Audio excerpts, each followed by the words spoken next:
काल खूप वाईट घटना घडली आमच्या पिंपळवंडी गावामध्ये. एका 9 वर्षाच्या मुलीवरती एका 25 वर्षाच्या नराधमाने अत्याचार करून तिला मारून टाकलं. तर खूपच वाईट घटना घडली. खूप पिंपळवंडीकर पूर्ण गावच हळहळ करतं या गोष्टीवरती. तर कुठेतरी हे थांबलं पाहिजे असं सगळ्यांनाच वाटतं. पण वाटून तर काहीच होणार नाही. त्याच्यावरती आवाज उठवला पाहिजे आणि अशा लोकांना कठोरातली कठोर शिक्षा व्हावी असं सगळ्यांना वाटतं. कारण की पुन्हा एक नराधम जन्माला येतो आणि पुन्हा मग असंच कृत्य होतं. तर ते नराधम पुन्हा पुन्हा जन्माला येऊ नये अशा पद्धतीने काहीतरी कठोरातली कठोर शिक्षा झाली पाहिजे. कारण की त्या नराधमांना पण कळलं पाहिजे की शिक्षा कशी असते.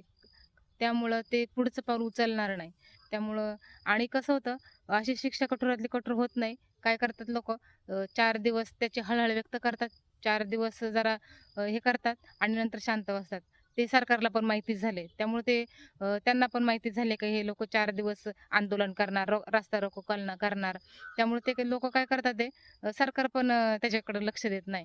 जे जंतर मंतरवरती झालं, ते डायरेक्ट मुलांनी कसं रोखठोक सडेतोड उत्तर दिलं.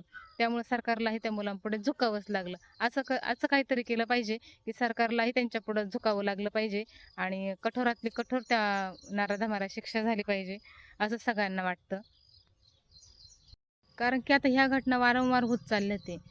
4 दिवस झाले, 2 दिवस झाले का सारखं सोशल मीडियावरती किंवा टीव्हीवरती बातम्यांना वगैरे असं ऐकायलाच भेटते.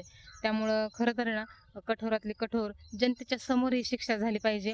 तेव्हा त्या नराधमांना कळेल आणि जेव्हा त्यांचा तडफडून त्या नराधमांचा जीव जाईल ना, फाशीची शिक्षा वेळेस, तेव्हा त्यांना कळेल की आपण अशाच एका निष्पाप मुलाचा जीवाचा बळी घेतला होता.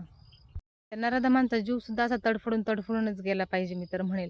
कारण की त्यांनी एका निष्पाप बालकाचा जीवही तडफडूनच घेतला असेल, तर त्यांनाही तडफडूनच मारून टाका. त्यांनाही तडफडूनच फाशी द्या.